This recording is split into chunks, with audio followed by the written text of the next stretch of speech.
બિલકુલ તમામ જે ઉમેદવારો 10,000 જેટલા ઉમેદવારો સ્થાનિક સ્વરાજ્યને લઈને ચૂંટણી લડતા હતા તે તમામ ઉમેદવારોનું ભાવિ જે છે તે સીલ થઈ ચૂક્યું છે અને તે અંતર્ગતની વાત કરીએ તો અત્યારે હાલ ઈવીએમ સીલ કરવાની તજવીજ જે છે તે વેજલપુર ખાતેથી પૂરજોશમાં પ્રક્રિયા ચાલી રહી છે। મહત્વનું એ છે કે 34 જેટલી જિલ્લા પંચાયતનો સમાવેશ થયો છે આ સ્થાનિક સ્વરાજ્યની ચૂંટણીમાં, 260 જેટલી તાલુકા પંચાયતનો સમાવેશ થયો છે, 15 જેટલી મહાનગરપાલિકાનો સમાવેશ થયો છે અને 84 જેટલી નગરપાલિકાનો સમાવેશ થયો છે। આ તમામ જે બેઠકોના ઉમેદવારો હતા, 10,000 જેટલી બેઠકો હતી, તે તમામ ઉમેદવારોની આજે ચૂંટણી પ્રક્રિયા સવારે 7 વાગ્યાથી શરૂ થઈ હતી અને સાંજે 6 વાગ્યા સુધી આ પ્રક્રિયા ચાલી હતી અને તમામ પૂર્ણ થઈ ચૂકી છે। હવે તમામનું ભાવિ ઈવીએમમાં સીલ થશે એટલે 28 તારીખે આ ઈવીએમ ખુલશે, ત્યારબાદ ખ્યાલ આવશે કે જન સમર્થન કોને મળ્યું છે અને જનતાએ કોને ચૂંટીને લાવે છે તે ઉપર સૌ કોઈની નજર મંડાયેલી છે। અત્યારે હાલ તમે ઈવીએમમાં સીલ થઈ ગયું છે, પરંતુ આની વચ્ચે મારો એક સવાલ એ છે કે નેતાઓ જે ચૂંટણીના પ્રચાર વખતે જેટલા ગરજ્યા હતા,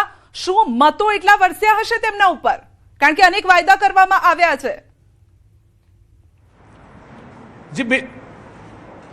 જી બિલકુલ, અનેક વાયદા વચનો જે છે તે સ્થાનિક સ્વરાજ્યની ચૂંટણીની જાહેરાત થઈ ત્યારથી ભાજપ હોય, કોંગ્રેસ હોય કે આમ આદમી પાર્ટી હોય, ત્રિપાખીયો જંગ જે છે તે સમગ્ર બેઠકો પર જોવા મળ્યો હતો। જેમાં વાત એવી પણ હતી કે જ્યારે ચૂંટણીની શરૂઆત થઈ ત્યારે 736 જેટલી બેઠકો જે છે તે બિન હરીફ થઈ હતી અને ત્યારે લઈને કેટલાક ઉમેદવારોમાં પણ રોષ જોવા મળ્યો હતો, સ્થાનિક લોકોમાં પણ રોષ જોવા મળ્યો હતો। હવે એ રોષ મતદાનમાં કેવી રીતે ખાળવામાં આવે છે કે ખળે છે કે કેમ તે ઉપર સૌ કોઈની નજર રહેશે, કારણ કે જે પ્રકારે વાયદા વચનો જે છે તે સ્થાનિક સ્વરાજ્યની ચૂંટણી અંતર્ગત થયા હતા, રોડ, રસ્તા, ગટર, વિકાસ સહિતના જે અનેક મુદ્દાઓ હતા, આ મુદ્દાઓને લઈને લોકો મતદાન કરવા માટે આવ્યા હતા। વહેલી સવારથી આ મતદાનની પ્રક્રિયા ચાલી હતી। આજે ગરમીનું પ્રમાણ પણ એટલા પ્રમાણમાં હતું કે લોકો મતદારો જે છે તે બહાર ના નીકળ્યા હોય તે પ્રકારની પણ પરિસ્થિતિ આ સામે આવી રહી છે। 2021ની વાત કરીએ તો 2021ની ચૂંટણી થઈ ત્યારે પણ શહેરી મતદારો જે છે તેમાં ઓછો જુવાળ જે છે તે જોવા મળ્યો હતો અને તેના કારણે મતદારો જે છે તે ઓછા નીકળ્યા હતા। એ જ સિલસિલો આ 2026ની ચૂંટણીમાં, સ્થાનિક સ્વરાજ્યની ચૂંટણીમાં જોવા મળી રહ્યો છે। એટલે કે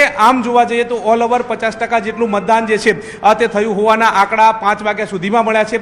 જો કે ગ્રામીણ મતદારો જે છે તેમની સંખ્યામાં વધારો જોવા મળ્યો હતો, એટલે કે જે શહેરી મતદારો જે છે તે ગરમીના કારણે બહાર ના આવ્યા હોય તે પ્રકારના પણ આંકડા જે છે તે જોવા મળતા હતા, તે પ્રકારનો પણ સિલસિલો જોવા મળતો હતો। અને આ વખતે ઈવીએમ બચી જશે, ઈવીએમ કહેશે કે હાશ આ વખતે દોષનો ટોપલો મારા ઉપર નહીં ઢોળાય, સુરજ દાદા ઉપર ઢોળાશે। બિલકુલ, મારી સાથે સંવાદદાતા વિભુ જોડાઈ ગયા છે। વિભુ, મતદાનની પ્રક્રિયા તો ખૂબ જ શાંતિપૂર્ણ માહોલમાં પૂર્ણ થઈ, પરંતુ આપે આજના દિવસમાં જનતાનો મૂડ કેવા પ્રકારનો જોયો છે? શું જનતા પર આજની ગરમી ભારે પડી ગઈ મતદાનની આ લોકશાહીના ઉત્સાહમાં?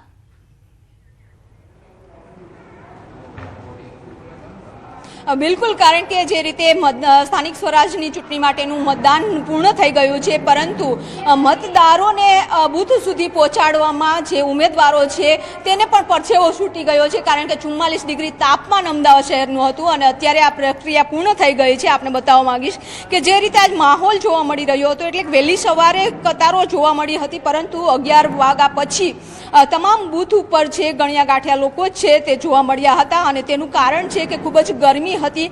જો કે હવામાન વિભાગ દ્વારા પણ પહેલાથી જ અગાઉ આગાહી છે તે કરી દેવામાં આવી હતી, સાથે જ તૈયારીઓ છે બૂથ ઉપર પણ કરવામાં આવી હતી કે જ્યાં લાંબી કતારો લાગે તો છાંયામાં ઊભી શકે, પરંતુ જે રીતે માહોલ જોવા મળી રહ્યો છે એટલે કે નિરસતા પણ જોવા મળી છે। બની શકે કે અનેક કારણો હોઈ શકે, એક તો ગરમીનું કારણ હતું, બીજું વેકેશનનું કારણ છે અને ત્રીજું કારણ જોઈએ તો એ પણ હોઈ શકે કે જે વ્યક્તિને મત આપવા છે એ 5 વર્ષથી ચૂંટાઈને આવતા હતા ત્યારે કંઈ કામ ન કર્યું હોય તો બીજી વખતે એ વ્યક્તિને મત આપવા ન પણ માંગતા હોય, એટલા માટે પણ લોકો બૂથ સુધી ન આવ્યા હોય, એટલે કારણો અનેક હશે। પરંતુ હવે એ જ્યારે ચૂંટણી પ્રક્રિયા આખી પૂર્ણ થશે, જીત હારનું જ્યારે કાઉન્ટડાઉન પૂરું થશે ત્યારબાદ રાજકીય પક્ષો છે તે આખી તારણ છે તે કાઢતા હોય છે, પરંતુ અત્યારે જે આપ જોઈ શકો છો કે બૂથને અત્યારે તમામ કામગીરી છે તે પૂર્ણ કરવામાં આવી છે અને સ્વરાજની જે ચૂંટણીમાં જેટલા પણ ઉમેદવારો ઉભ્યા હતા તેમનું ભાવિ છે સીલ થઈ ગયું છે। બિલકુલ વિભુ, આપનો આભાર મારી સાથે જોડાવા બદલ। સંજય આપણી સાથે જોડાઈ ગયા છે।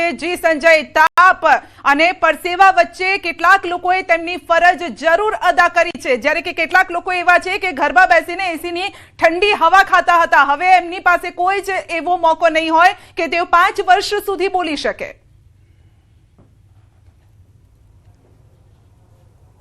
બિલકુલ સંધ્યા, જે અમદાવાદ મ્યુનિસિપલ કોર્પોરેશનની ચૂંટણીને લઈને જે દિવસ દરમિયાન જે મતદાન પ્રક્રિયા ચાલી અને આખરે મતદાન પૂર્ણ થયું છે, હું સીધા દ્રશ્ય આપને બતાવવાનો પ્રયાસ કરીશ. હાલ આપ જે જોઈ શકો છો કે જોધપુરનું આ મતદાન કેન્દ્ર છે કે ત્યાં અત્યારે હવે ચૂંટણી સાથે જે સંકળાયેલા અધિકારીઓ જે છે તેઓ ઈવીએમ જે છે તેને સીલ કરવાની પ્રોસેસ કરી રહ્યા છે. ઈવીએમ ને જે છે તે અત્યારે હવે સીલ કરવામાં આવી રહ્યું છે. અમદાવાદ મનપાની જો વાત કરીએ તો 190 બેઠકો માટે આજે મતદાન પ્રક્રિયા ચાલી અને વિવિધ રાજકીય પક્ષોના 652 જેટલા ઉમેદવારો જે છે તેઓનું ભાવિ હવે ઈવીએમમાં સીલ થયું છે અને ઈવીએમને અત્યારે સીલ કરવાની પ્રોસેસ કરવામાં આવી રહી છે. સ્વાભાવિક છે કે ગરમીનો પારો આજે ચરમસીમાએ હતો અને એના કારણે ઘણા મતદારો જે છે તેઓએ જે છે મતદાન કર્યું અને ઘણા મતદારો જે છે તે ઘરોમાં બેસી રહ્યા અને હવે તેઓની પાસે જે છે તે 5 વર્ષ સુધી બોલવાનો ચાન્સ નહીં રહે. સ્વાભાવિક છે વાત છે અને પ્રમાણમાં આજે નીરસ મતદાન જે છે તે જોવા મળ્યું છે અને હવે મતગણતરી જે છે તે 28 તારીખે હાથ ધરાવવાની છે અને જે 190 બેઠકો માટે બિલકુલ. અને સંજય, હવે આજથી તમામ ઉમેદવારોના શ્વાસ પણ અધ્ધર રહેવાના છે. તેમના મનમાં પણ વાવાઝોડું છે કે 28 શું પરિણામ આવશે.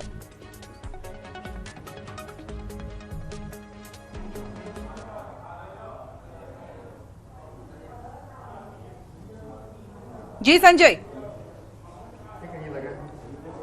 સંજય, ઉમેદવારોનું ભાવિ સીલ થઈ ગયું છે. નેતાઓએ પ્રચાર કર્યો. હવે શ્વાસ અધ્ધર કે 2 દિવસમાં શું થશે?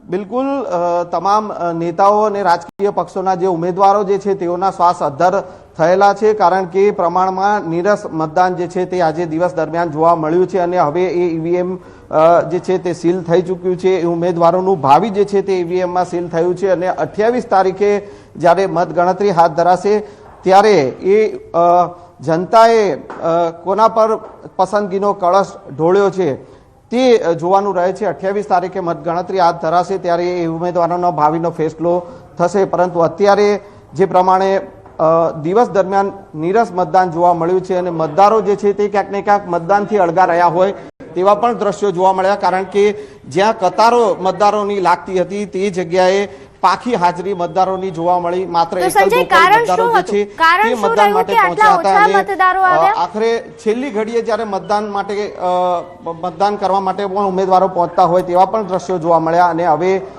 ભાવિ ઈવીએમમાં સીલ થયું છે અને 28 તારીખે જ્યારે મતદાન આજે અત્યારે મતદાન જે થયું છે અને 28 તારીખે મતગણતરી જ્યારે હાથ ધરાશે ત્યારે એ ઉમેદવારોના ભાવિનો ફેસલો 28 તારીખે થશે. જી